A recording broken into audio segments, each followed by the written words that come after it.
அஸ்ஸலாமு அலைக்கும் வரஹ்மத்துல்லாஹி வபரகாத்துஹு. நான் ஒரு முஸ்லீம் பொண்ணு தான்.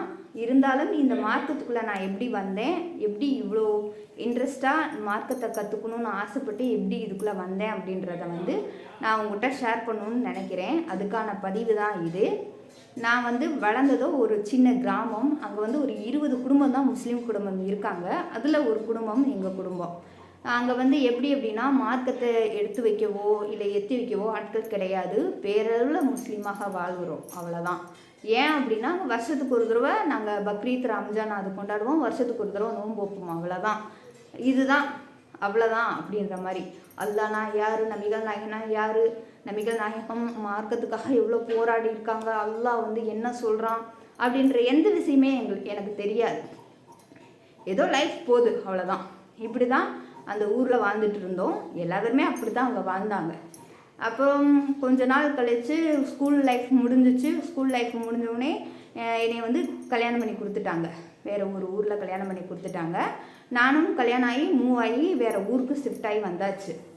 அப்போ அங்கே வீட்டில் இருக்கும்போது எங்கள் மாமியார் குரான் ஓதுவாங்க. அடிக்கடி அவங்க ஓதிக்கிட்டே இருப்பாங்க. இது இவ்வளோ ஓதுனா இவ்வளோ அது இதுன்னு அவங்க ஓதிக்கிட்டே இருப்பாங்க. எனக்கு குரான் பேசிக்காக ஓத தெரியும். அதுமே தஜ்வீது முறைப்படி ஓத தெரியாது. சும்மா ஏதோ ஓத தெரியும், அவ்வளோதான். அப்படி தான் ஓத கற்றுக்கணுமே அப்படின்றதுக்காக கற்றுக்கிட்டு வந்தது தான். அப்போ எங்கள் மாமியார் சொல்லுவாங்க, நீ என்ன ஒரு வெள்ளிக்கிழமை கூட நீ ஓத மாட்டேங்கிற, தொழுக மாட்டேங்கிற, குரானை எடுத்து கூட ஓத மாட்டேங்கிற, ஏன் இப்படி இருக்கிற, நீ முதல் குரானை ஓதணும் அப்படின்னு சொன்னாங்க. சரி அப்படின்னு சொன்னேன். அப்போ எனக்கு கொஞ்சம் டச் விட்டனால கொஞ்சம் திக்கி ஓத ஆரம்பிச்சிட்டேன்.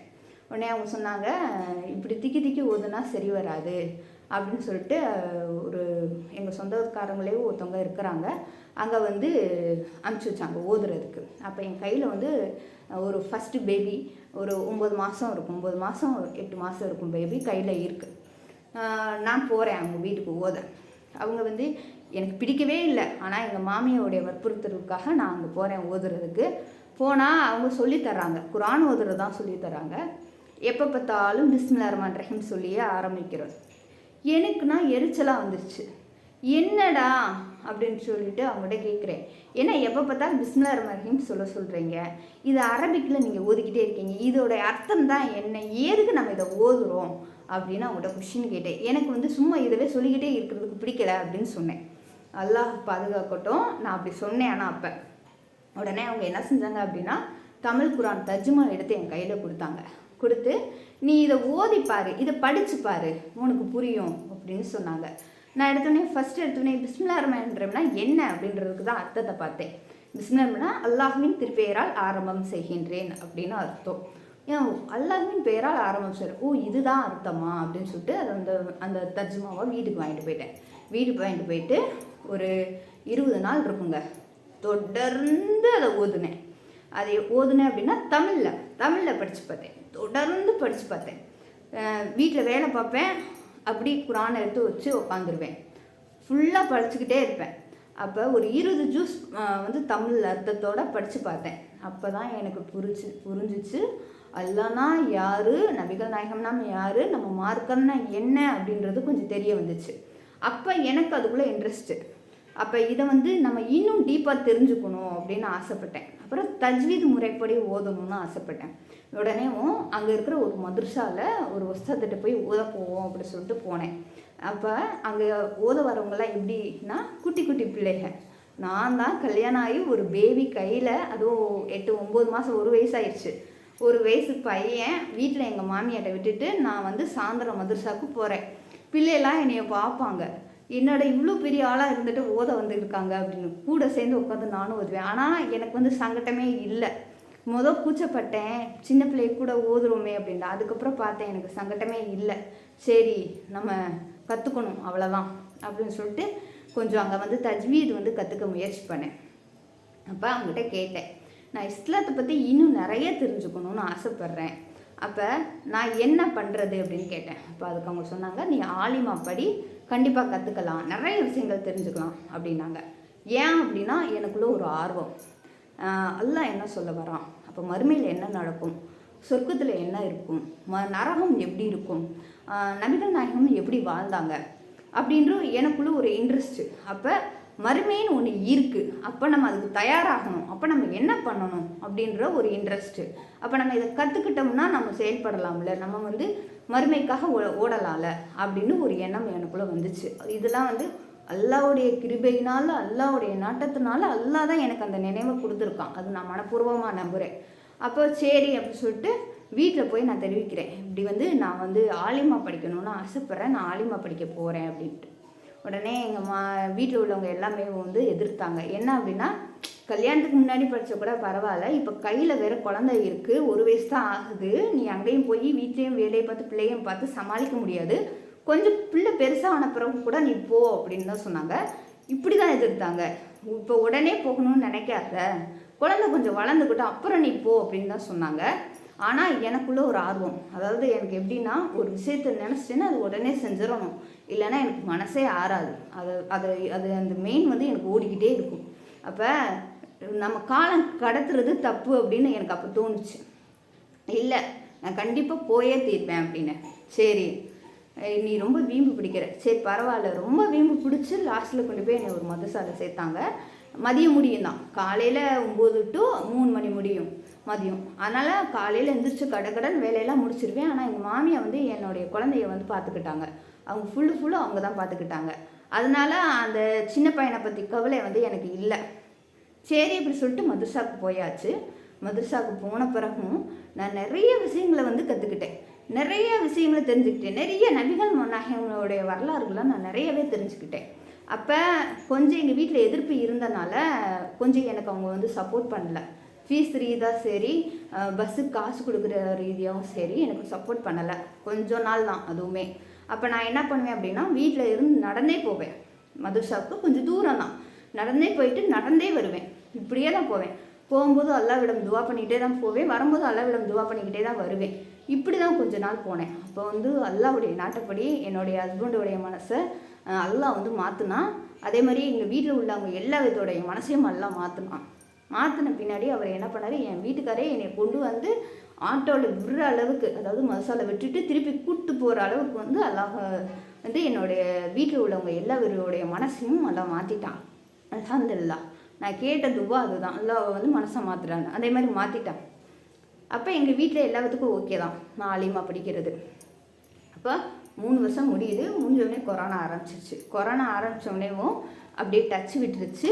அதுக்கப்புறம் வந்து அதோடைய தொடர்பு வந்து கொஞ்சம் கட்டாகவும் அப்புறம் லைஃப் எப்பயும் போல் போது தொழுவேன் எல்லாம் பண்ணுவேன். இருந்தாலும் அதுக்குள்ளே வந்து நான் இன்னும் டீப்பாக போகலை. ஏன் காரணம் அப்படின்னா, நம்மளுடைய மனசை வந்து சைத்தான் வந்து கெடுக்கக்கூடியவன் தான். எப்படினாலும் நம்ம மனசை கலைச்சிருவான், நம்மளுமே வழி தவறக்கூடியவங்களாம்.